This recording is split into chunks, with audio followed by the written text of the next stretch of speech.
ధర్మతత్వజ్ఞులు ధర్మశాస్త్రం బని అధ్యాత్మ విదులు వేదాంతమనియు నీతి విచక్షణుల్ నీతి శాస్త్రం బని కవి వృషభులు మహాకావ్యమనియు లాక్షణికులు సర్వలక్షణ సంగ్రహమని ఐతిహాసికులు ఇతిహాసమనియు పరమ పౌరాణికుల్ బహుపురాణ సముచ్చయం బని మహికొనియాడుచుండ వివిధ వేద తత్వవేది వేదవ్యాసుడాదిముని పరాశరాత్మజుండు విష్ణు సన్నిభుండు విశ్వజనీనమై పరగుచుండజేసే భారతంబో.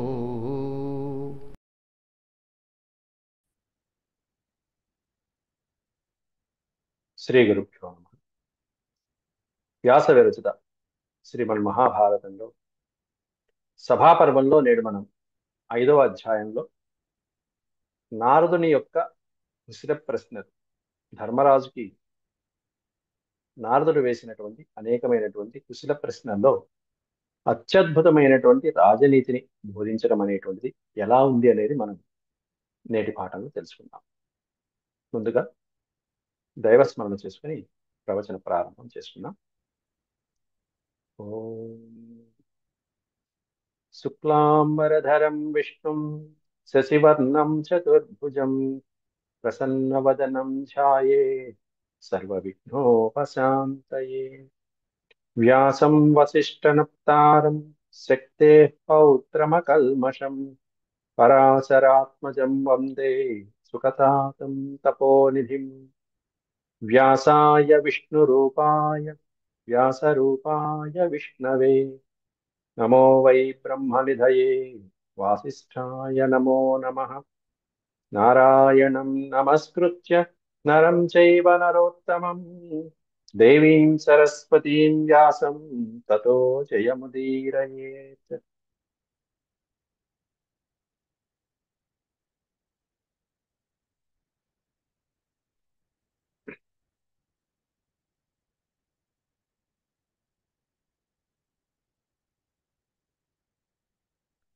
నిన్నటి పాఠంలో మనం ఈ 5వ అధ్యాయంలో సభాపర్వంలో కుశల ప్రశ్న వ్యాజేన రాజనీతి కథనం అనేటువంటిది ఏ విధంగా ఉంటుంది అనేటువంటిది తెలుసుకున్నాం. 18 శ్లోకాల వరకు వివరించుకున్న తర్వాత నారదుల వారు ధర్మరాజుతో అంటున్నాడు, కశ్చిదర్థాశ్చ కల్పంతే ధర్మే చ రమతే మనః సుఖాని చానుభూయంతే మనశ్చ న విహన్యతే. కశ్చిదర్థాశ్చ కల్పంతే, అర్థం ధర్మార్థ కామ మోక్షాల్లో అర్థం నీ ధనం అనేటువంటిది సద్వినియోగం అవుతుందా ధర్మరాజా అంటూ కుశల ప్రశ్నలు వేస్తున్నాడు. మొట్టమొదట రాజుకి ఉండవలసినటువంటి ఏదైతే ఉంటుందో అవి అడుగుతున్నాడు. ధర్మ అర్థ కామాలు, వాటి గురించి నారదుడు ప్రశ్నిస్తున్నాడు. కచ్చిదర్థాశ్చ కల్పంతే, ఈ కచ్చిత్ అనేది ఉంది చూసారా, ఈ కచ్చిత్ కచ్చిత్ కచ్చిత్ అనేటువంటిది మొట్టమొదటిలో వస్తుంది. నువ్వు అలా చేస్తున్నావా, అలా ఉంటుందా, అలా ఉందా అనేటువంటిది అడగడం, ప్రశ్నావాచకం. ఇదే రామాయణంలో కూడా భరతుడి దగ్గర కచ్చిత్ సర్గ అంటారు దాన్ని. రాముడు కుశల ప్రశ్నలు వేస్తూ భరతుడిని అడుగుతూ ఉంటాడు. ఇక్కడ మొట్టమొదట కచ్చిదర్థాశ్చ కల్పంతే ధర్మే చ రమతే మనః. తే మనః, నీ యొక్క మనస్సు, ధర్మే చ రమతే, నీ యొక్క మనస్సు ధర్మంలో రమిస్తున్నదా నాయన, అంటే నీ మనసు ధర్మమునందే ప్రవర్తిస్తున్నదా లేదా అనేటువంటిది అడుగుతున్నారు అక్కడ. అలా ప్రవర్తించాలి, అలా ప్రవర్తిస్తున్నదా లేదా. ఎంత అద్భుతమైనటువంటి మాట అది. అంటే రాజు యొక్క మనసు ఎప్పుడు కూడా ధర్మం మీదే ఉండాలి అని చెప్పడం అక్కడ. అంతేకాకుండా నీ ధనం, కచ్చిదర్థాశ్చ కల్పంతే, అర్థాశ్చ కల్పంతే, నీ యొక్క ధనం అనేటువంటిది కల్పంతే, కల్పించబడుతున్నదా లేదా. రాజు యొక్క ధనం దేనికి కల్పించబడాలి, దేనికి వినియోగించబడాలి. యజ్ఞాలు, యాగాలు, దానాలు, ధర్మాలు, కుటుంబ రక్షణ, ప్రజా ఉపయోగకరమైనటువంటి వాటికి నీ ధనం ఉపయోగపడుతుందా లేదా. నీ మనసు ధర్మం మీదే నిలబడుతున్నదా లేదా, లగ్నమై ఉన్నదా లేదా. అంతేకాకుండా సుఖాని చానుభూయంతే మనశ్చ, న విహన్యతే సుఖాని చ అనుభూయంతే సుఖాలు అనుభవిస్తున్నావు నాయన.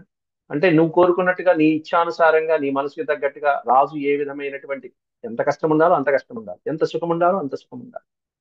అట్లా నీ ఇచ్ఛానుసారంగా సుఖములు భోగములు నీకు లభిస్తున్నవా లేదా, ప్రశాంతంగా ఉందా లేదా నీ మనసు అంటూ అడుగుతున్నాడు. అలాగే కచ్చిదాచరితాం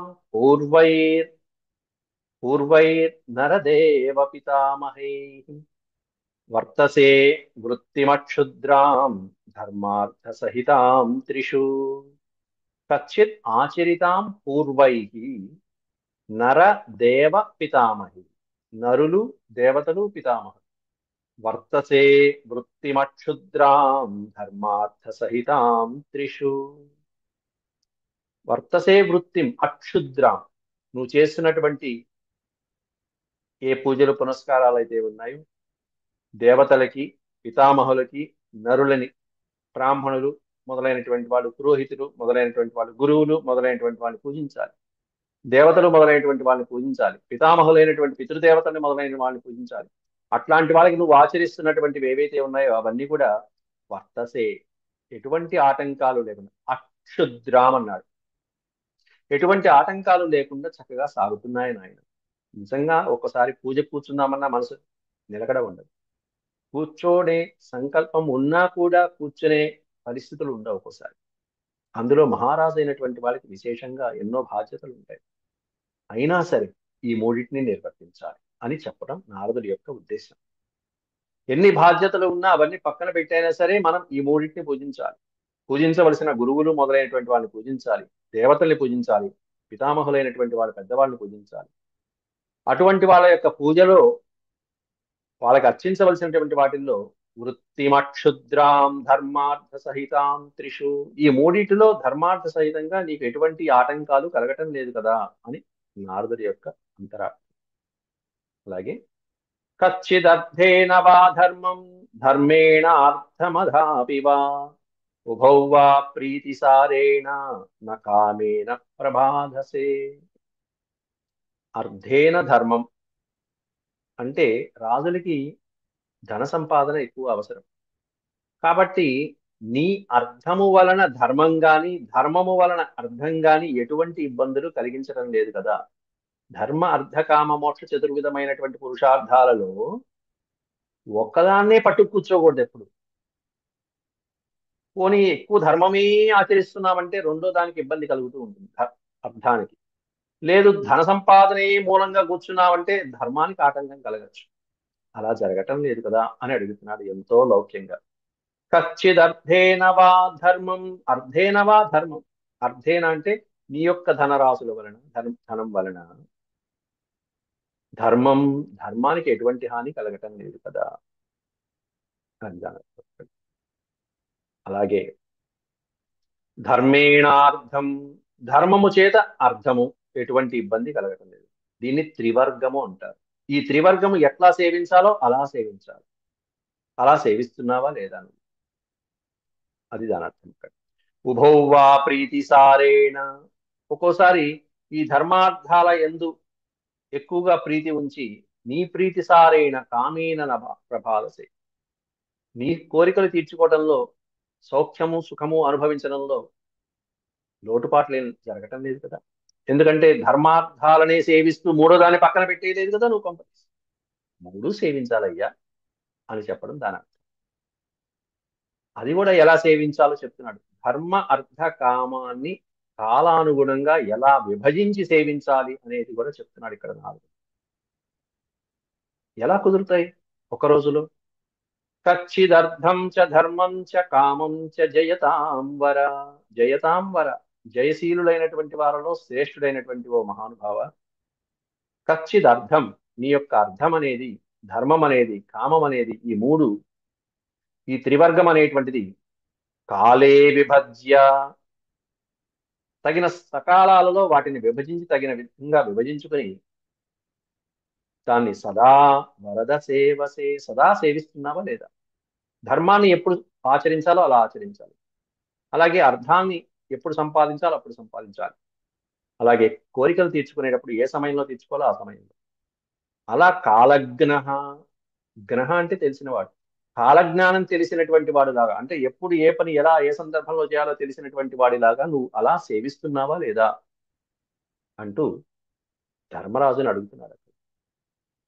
ఇక్కడ ఈ సందర్భంలోనే అసలైతే దక్షస్మృతి మొదలైనటువంటి వాటిల్లో ఈ త్రివర్గాలని ఎలా ఆచరించాలనేటువంటి ఒక నియమం ఉంది. పూర్వాహ్నేతు ఆచరేత్ ధర్మం, మధ్యాహ్నే అర్థముపార్జయేత్ అంటారు. పూర్వార్ధంలోనే ఉన్న ధర్మాన్ని ఆచరించాలట. రోజులో మొదటి పూర్వార్ధం 24 గంటల సమయం, దాన్ని 3 భాగాలు చేసుకోండి. మొదటి పూర్వార్ధంలో ధర్మాన్ని ఆచరించాలి, మధ్యాహ్నంలో అర్థాన్ని ఆచరించాలి, అర్థాపార్జయేత్ అంటే డబ్బు సంపాదన మీద దృష్టి పెట్టాలి. సాయాహ్నే చాచరేత్ కామమిత్యేష వైదికీ శృతి అన్నారు. ఇది వైదిక ధర్మం, వేదాలలో విధించబడినటువంటి ధర్మం చెప్పాడు ఇక్కడ. రాత్రి కాలమునందు కామం సేవించాలి. ధర్మార్థ కామాన్ని ఈ విధంగా మూడు రకాలైన త్రివర్గాలని 3 కాలాలలో సేవించడం అనేది ఇది శృతి ధర్మమయ్యా అని చెప్పడం కూడా జరిగింది. అట్లా నువ్వు చేస్తున్నావా నాయన? దేశకాల విభజన చేసుకుని ఆ విభజ్య కాలే కాలజ్ఞ సదా వరద సేవసి, అలా నువ్వు సేవిస్తున్నావా ధర్మజ అంటూ అందించాడు అక్కడ. అలాగే ఇక్కడి నుంచి కచ్చిత్ రాజగుణై షడ్భి, 6 గుణాలు 7 గుణాలు 8 గుణాలు అంటూ ఇక్కడి నుంచి రాజనీతిని కుమ్మరించి పారేస్తున్నాడు నారదుడు. రాజగుణాలు 6 రాజగుణాలతో సప్త ఉపాయాలతో నువ్వు రాజ్య పరిపాలన చేస్తున్నావా లేదా అంటూ మొదలు పెట్టేశాడు. ఏమిటి 6 ఏమిటి 7 అనేటువంటివన్నీ ఆ లిస్టు మనం ఎప్పుడు చెప్పుకుంటూ మెల్లగా సాగుదాం. తెలుసుకోవాలి, తెలుసుకోకుండా ముందు వెళ్ళిపోకూడదు. కచ్చిత్ రాజగుణై షడ్భి, 6 రకాలైనటువంటి రాజగుణాలు ఏవైతే ఉన్నాయో వాటితోనూ, సప్తోపాయాంస్తథా అనఘ, ఓ అనఘ పుణ్యాత్ముడా, సప్త ఉపాయాలతోనూ, మనకి ఉపాయాలు 4 తెలుసు, చతురోపాయాలు అంటారు. సామదాన భేద దండోపాయాలు 4 రకాల ఉపాయాలు, దానికి ఇంకో 3 యాడ్ చేశాడు నారదుడు కదా, మరి ఇంకాస్త ఎక్కువ. అందులో ధర్మరాజు కదా కాబట్టి ఉండాలి. కాబట్టి రాజగుణాలైనటువంటి 6టితో, ఉపాయాలైనటువంటి 7టితో, బలాబలం తథా సమ్యక్ సమ్యక్ చతుర్దశ పరీక్షసే, ఇక్కడ చా ఉండాలి, చతుర్దశ పరీక్షసే.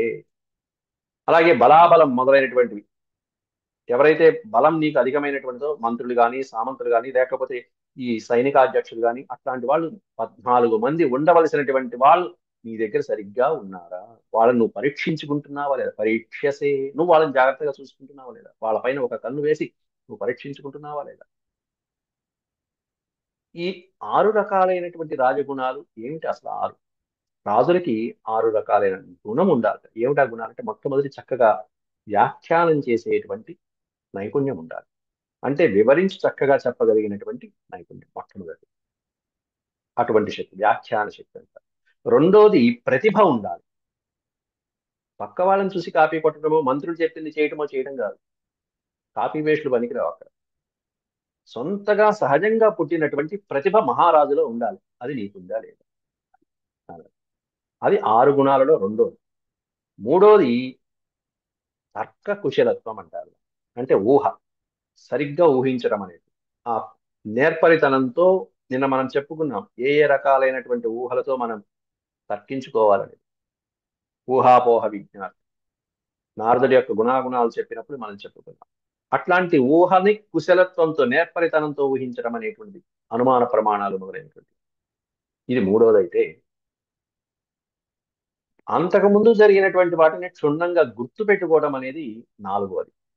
అంటే గడిచినటువంటివన్నీ స్మరణ గుర్తుపెట్టుకోవడం, ధారణాశక్తి 4వది. 5వది ముందు రాబోయే తరం పైన దృష్టి పెట్టడం, ముందు చూపు, భవిష్యత్ కాలం పైన దృష్టి పెట్టడం. 6వది నీతి నైపుణ్యం, చక్కటి రాజనీతి. ఇవన్నీ కలిగి ఉండడం, ఈ 6 గుణాలు మహారాజుకు ఉండవలసినటువంటి లక్షణాలు. సప్త ఉపాయాలు ఇందాక మనం చెప్పుకున్నాం, సామదాన భేద దండోపాయాలు, వాటితో 3 కలపాలి. ఏమిటా 3 అంటే మంత్రము, ఔషధము, ఇంద్రజాలము. ఇవి మహారాజుకు తెలిసి ఉండాలి. ఏ మంత్రం ఏం ప్రయోగిస్తే ఏమిటి ఏం జరుగుతుంది. మంత్రం అంటే రహస్యం, ప్లానింగ్. అంటే కానీ మనం చేసుకునే ఈ పాముల మంత్రాలు ఇట్లాంటివి కాదు. మంత్రం అంటే రహస్యం, ప్లానింగ్, పర్ఫెక్ట్ గా ఉండాలి. అంతేకాకుండా ఔషధం తెలిసి ఉండాలి. ఏ రకమైనటువంటి ఔషధం దేనికి వాడాలి. ఎందుకంటే రాజుకి ఏదైనా అనారోగ్యం కలిగితే ఏదైనా ఔషధం ఇచ్చాడంటే ఆ ఔషధం వాడచ్చా లేదా, అతను ఇచ్చేవాడు సరి అయినటువంటి వాడు కాదు. వాటి మీద ఒక అవగాహన ఉండాలి. ఇంకొకటి ఇంద్రజాలం తెలిసి ఉండాలి. కాస్త ఇంద్రజాలం మెలకువలు తెలిసి ఉండాలి. వీడు మాయ చేస్తున్నాడా లేకపోతే మనం నిజంగా చేస్తున్నాడా అనేటువంటి తెలిసి ఉండాలి. కనిపెట్టగలగాలి కలిసి. అవి ఈ మూడు కాకుండా సామ దాన భేద దండోపాయాలు, ఈ ఏడింటిని సప్త ఉపాయాలు అంటారు. ఈ 7 రకాల ఉపాయాల్ని నువ్వు పరీక్షించుకుంటున్నావా లేదా, నువ్వు జాగ్రత్తగా ఆచరిస్తున్నావా లేదా, తెలుసుకుంటున్నావా లేదా, అది దాని అర్థం. అంతేకాకుండా 14 రకాలైనటువంటి స్థానాలు ఉంటాయి, పరీక్షకి యోగ్యమైనటువంటి స్థానాలు. ఇవి మనం జాగ్రత్తగా చూసుకుంటూ ఉండాలి వాళ్ళని.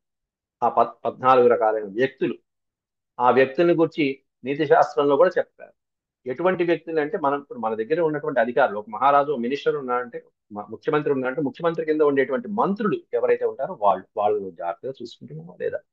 ఎవరా 14 మంది మహారాజు దగ్గర ఉండేవాళ్ళు అంటే, దేశాన్ని పరిపాలించేటువంటి అధ్యక్షుడు, దుర్గాన్ని పరిపాలించే అధికారి, అంటే దేశాన్ని రక్షించేవాడు, దుర్గము అంటే అక్కడ ఉన్నటువంటి కోట మొదలైన రథాలు మొదలైనటువంటి వాటి లెక్కలు అవన్నీ చూసుకునేటువంటి వాడు, హస్తి అంటే ఏనుగులను చూసేవాడు, అలాగే శూర సైనికులు అంటే వీరులందరి మీద ఒక అధికారి ఎవరైతే ఉంటారో వాళ్ళు, అధికారులకే అధికారి ఎవరైతే ఉంటారో వాళ్ళు, అలాగే అంతఃపురాన్ని రక్షించేటువంటి అధికారి ఎవరైతే ఉంటారో అతను, అలాగే భోజనాదులు అన్నములు మొదలైనటువంటి వసతి దగ్గర చూసుకునేటువంటి వాడు ఒకడు, అనేకమైనటువంటి లెక్కల వ్యవహారాలు అకౌంట్స్ మొదలైనటువంటి మెయింటైన్ చేసే అధికారి అతను ఒకడు, అలాగే ఎప్పుడైనా అవసరమైతే లేఖలు రాసి సంతకం అంటే రాజముద్రలు వేసి లేఖలు ఇక్కడి నుంచి అక్కడికి పంపించేటువంటి అధికారి ఎవరైతే ఉంటారో అతడొకడు, అలాగే ధనాధిపతి, అంతేకాకుండా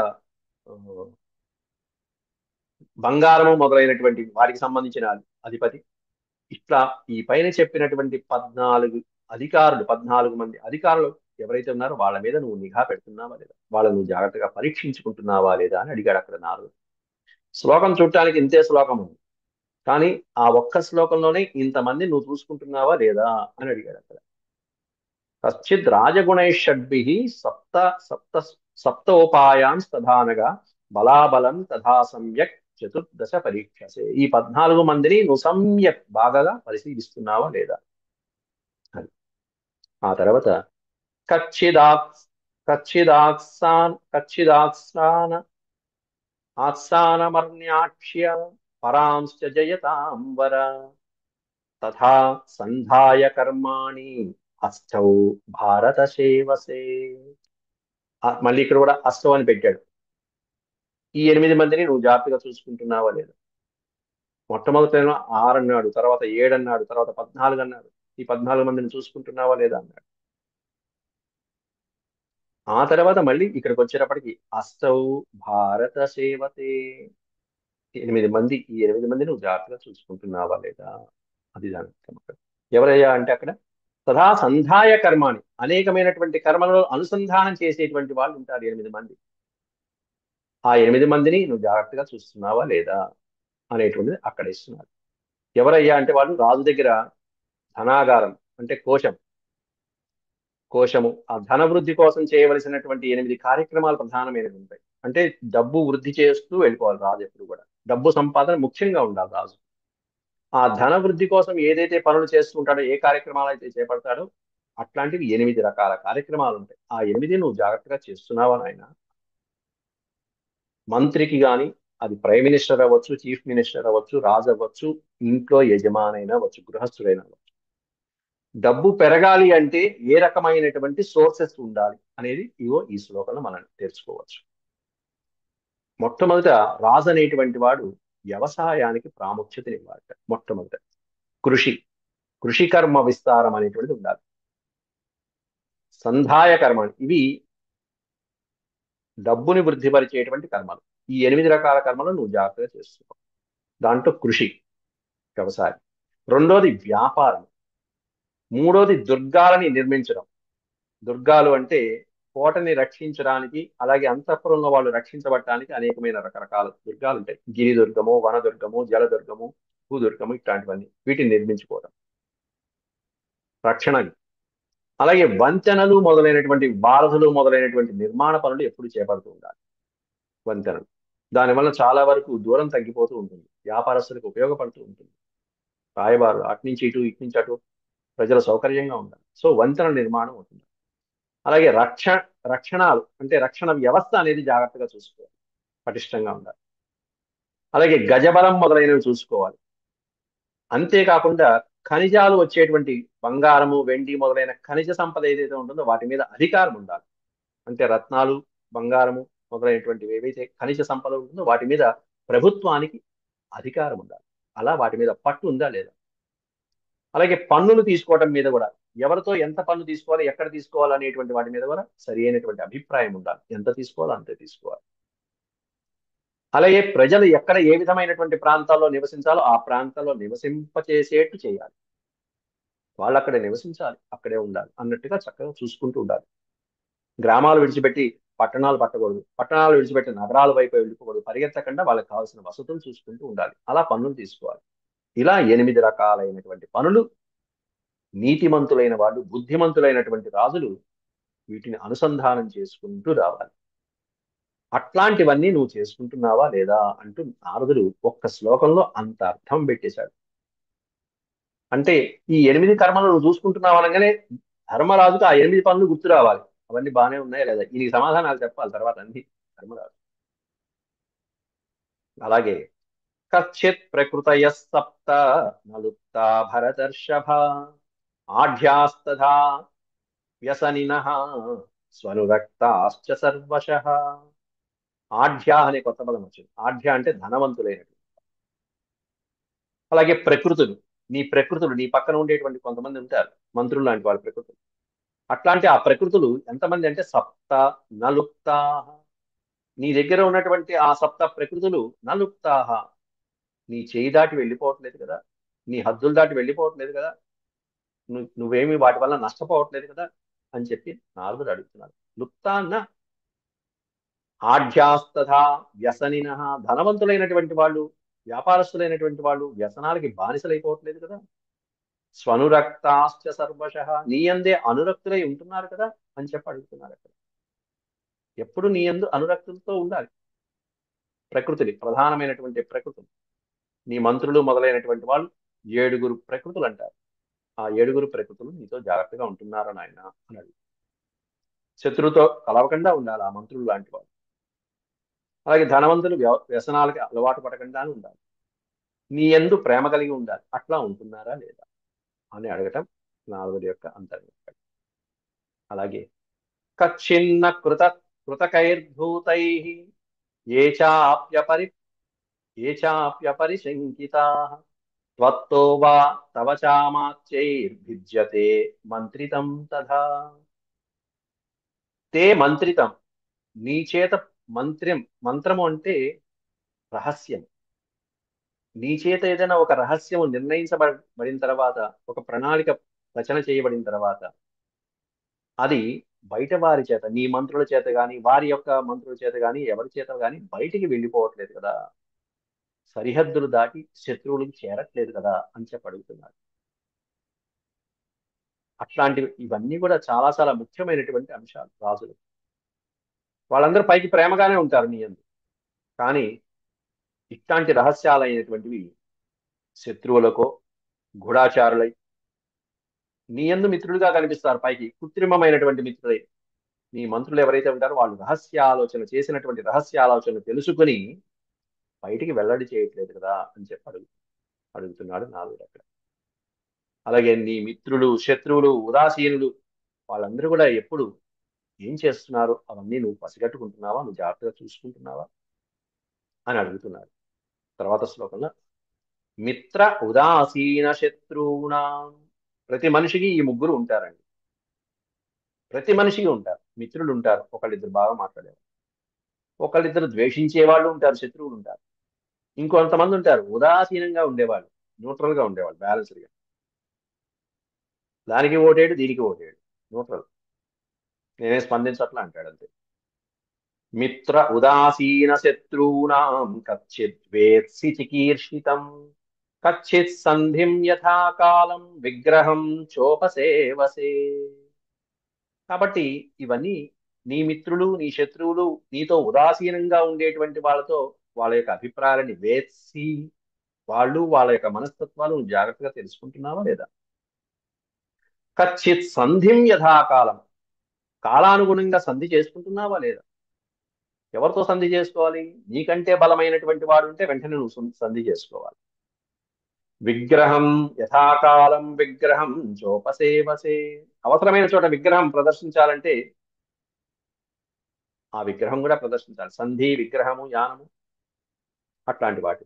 కాబట్టి ఇవన్నీ నువ్వు యథాకాలం అంటే తగిన సమయంలో నువ్వు ఆచరిస్తున్నావా లేదా అంటూ కశ్చిత్ వృత్తిముదాసీనే మధ్యమే చానుమన్యసే కచ్చిదాత్మ సమావృద్ధా శుద్ధా సంబోధన క్షమా.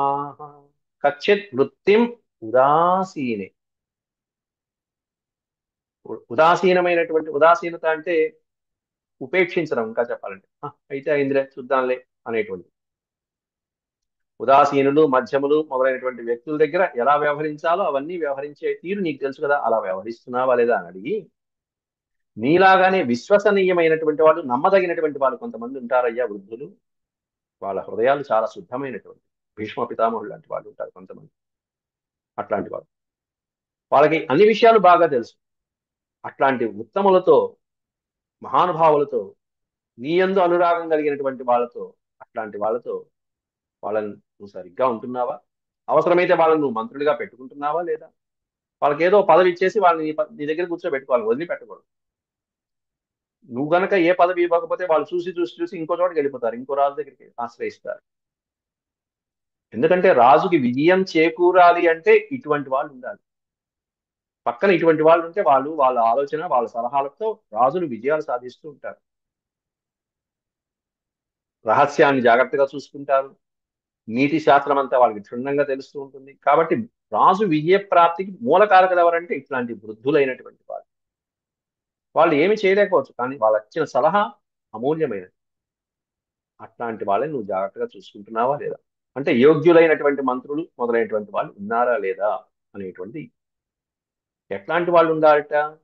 కులీనాశ్చానురక్తాశ్చ కృతాస్తే వీరమంత్రిణ విజయో మంత్ర మూలో హి రాజ్ఞో భవతి భారత అంటారు. ఈ శ్లోకం యాజ్ ఇట్ ఈస్ గా రామాయణంలో ఉన్నాయి. ఇక్కడి నుంచి ఓ వరుసగా ఇచ్చే శ్లోకాలు కొన్ని ఉన్నాయి. సేమ్ శ్లోకాలు రామాయణంలో ఉంటాయి. అక్కడ కూడా రాముడు భరతుడికి ఇదే ఉపదేశిస్తారు. అవే శ్లోకాలు కాపీ పేస్ట్ చేశారు వ్యాసులు వారు. ఒక్క పదం మార్చారంటే. ఇక్కడ వీరా ఉండదు అంతే, తాత అని ఉంటుంది అక్కడ. తాత అంటే నాయన భరత అని సంబోధన. ప్రేమగా రాముడు సోదరుణ్ణి తాత అని తన కుమారుని పిలిచినట్టు సంబోధిస్తాడు. తాత అంటే తండ్రి అని నాయన. కచ్చిదాత్మ సమావృద్ధా, నీతో సమానమైనటువంటి వృద్ధులు. ఏంటో వృద్ధులు? జ్ఞాన వృద్ధులైనటువంటి వాళ్ళని నువ్వు మంత్రులుగా పెట్టుకున్నావా లేదు? శుద్ధాహ, పరిశుద్ధాత్మ కలిగినటువంటి వాళ్ళు. సంబోధన క్షమాహ, అన్నీ చేయగలిగినటువంటి వాళ్ళలో నిపుణులైనటువంటి వాళ్ళు. కులీనశ్చ, ఉత్తమ కులంలో జన్మించినటువంటి వాళ్ళై ఉండాలి. అనురక్తాశ్చ, నీ యందు భక్తి కలిగి ఉండాలి. అనురక్త అంటే అభిమానం. నీ యందు అభిమానం ఉండాలి, నీ యందు భక్తి కలిగి ఉండాలి. కృతాస్తే వీరమంత్రిణ, అట్లాంటి వీరులైనటువంటి వాళ్ళని నువ్వు మంత్రులుగా చేసుకున్నావా లేదా అంటూ నారదుడు అడుగుతున్నాడు. అంటే ఈ శ్లోకంలో మనం తెలుసుకోవాల్సింది ఏంటంటే మంత్రి అనేవాడు ఎలా ఉండాలి, ఆయనకు ఉండవలసిన లక్షణాలు ఏంటో ఈ శ్లోకంలో చెప్పారు. రాజుతో సమానమైనటువంటి పరాక్రమం ఉండాలి, బుద్ధి నైపుణ్యం ఉండాలి, పరిశుద్ధులై ఉండాలి, చక్కగా సంబోధన క్షమ అన్నీ తెలుసుకుని నీతి శాస్త్రానికి తగ్గట్టుగా సమస్యల్ని పరిష్కరించే నైపుణ్యం ఉండాలి, ఉత్తమ కులంలో జన్మించి ఉండాలి, స్వామి భక్తి పరాయణుడై ఉండాలి. అట్లాంటి వాళ్ళని వీరుల్ని నువ్వు మంత్రులుగా పెట్టుకున్నావా నాయన అని అడుగుతున్నాడు. ఇంకా ఆ తర్వాత కూడా ఇంకా మంత్రుల గురించి, తర్వాత సైనికాధికారుల గురించి ఎవరెవరు ఎట్లా ఉంటారు అనేటువంటివన్నీ కూడా ఇంకా తర్వాత శ్లోకాలలో రేపటి పాఠంలో చెప్పుకుందాం. అంతవరకు సెలవు. ఓం శాంతి శాంతి శాంతి. యదక్షరపదభ్రష్టం మాత్రాహీనం చ యద్భవేత్ తత్సర్వం క్షమ్యతాం దేవనారాయణ నమోస్తుతే. సర్వం శ్రీకృష్ణార్పణమస్తు. ఓం నమో భగవతే వాసుదేవాయ. హరి ఓం. ఇది రాజనీతికి సంబంధించినటువంటి అంశం, చాలా గొప్ప అంశం. అందువలన శ్లోకాలు తక్కువ అయినా కూడా వివరణ ఎక్కువ ఉంటుంది కాబట్టి, దాంట్లో అందుకోవాల్సింది కూడా ఎక్కువ ఉంటుంది కాబట్టి, మనం చెప్పుకోవడానికి తెలుసుకోవడానికి ప్రాముఖ్యత ఇద్దాం. ఎన్ని శ్లోకాలు అయ్యాయి అని కాదు, ఎన్ని తెలుసుకున్నాము అనేది. ఈ రాజనీతి ఆనాటిది కాదు, ఈనాటి పాలకులకు కూడా ఉపయోగపడేటువంటి రాజనీతి. సంతోషం. యదక్షరపదభ్రష్టం మాత్రాహీనం చ యద్భవేత్ తత్సర్వం క్షమ్యతాం దేవనారాయణ నమోస్తుతే. సర్వం శ్రీకృష్ణార్పణమస్తు. ఓం నమో భగవతే వాసుదేవాయ. హరి ఓం.